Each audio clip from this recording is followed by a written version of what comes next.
You are fluent in Latin. After a car accident, you find yourself in a fantasy world. In this world, humans have been slaves to other species, all of whom use magic. Humans have the capability to use magic, but only by learning the elves' language. After hearing it, you find that it is Latin. I died. I was sure of it. The truck had hit me head on, and that had been it. The darkest blackness followed by the brightest white. And then I'd woken up here. Wherever here was.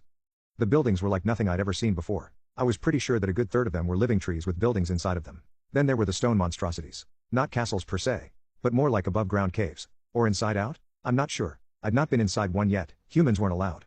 That was the kicker. The real I'm not in Kansas anymore moment. Elves, orcs, dwarves, dragons, you name it from fantasy and it's here. And the elves ruled it all. I'd only met one or two so far, been issued a few short commands, and sent on my way. I was a slave, I guess. I was fed and housed, and they hadn't made me do anything yet. But others did. It was also apparently normal for humans to just arrive here. I wasn't the first, nor was I the only one from Earth. But no one seemed to want to talk about home. It almost felt as if they'd forgot about it since they'd been here. It made my skin crawl.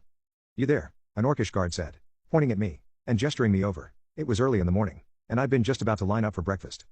Taken aback, I looked over my shoulder, as if there might be someone standing there behind me. But I'd been the last one to leave our bunk area and was most definitely the one he was talking to.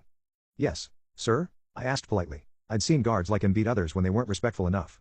You're due for your job assignment today. Follow me. He glared at me, as if daring me not to follow him. My stomach grumbled once, as the smell of fried eggs and whatever that tuber-like vegetable was, they fed us, floated past, but I didn't stop to look back. I was hungry, not stupid. We exited the low structure that we humans lived in and crossed a small plaza to one of the living tree buildings. I wanted to ogle around myself, but I'd been told to keep my eyes down and keep quiet. The others knew that I'd be assessed soon, and they had at least shared that experience with me. It should be mostly painless, and if I was biddable enough, quick. Up 2 flights of stairs that seemed to be floating on air, not suspended by the tree or anything else I could see, and I was in a small room. The orc mumbled something to an elvish woman in dark orange robes, and then headed out. The woman turned her gaze from him to me. Sit. There was no gesture, and the words were spit out as if she loathed speaking at me. I did as she commanded. In the only chair in the room, I sat, perched uneasily on the edge. I'd been a scholar back home, or as my parents seemed to call it, a forever student, getting out of paying my loans by continuously enrolling in more classes. There were humans here who curated the elvish libraries, and I hoped I'd be assigned a role like that. I wasn't exactly the physical labor body type. My focus stayed on the elf, who was pacing back and forth looking at me, disdain written across her face. Name? She asked, though we both knew it didn't matter. She'd be assigning me a new one momentarily anyways. Drew. I kept it short, and to the point. No need for my titles or even last name. She frowned for a moment, then said, lean back.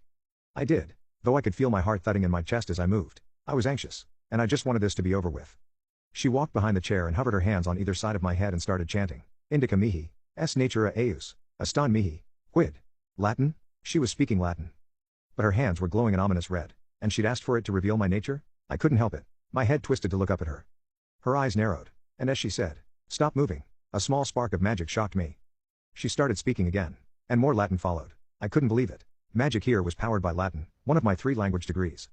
She'd now started to command the magic to change me. To make me forget. Even as she spoke, I could feel my memories fuzz, and in a panic, I asked the first thing that came to mind.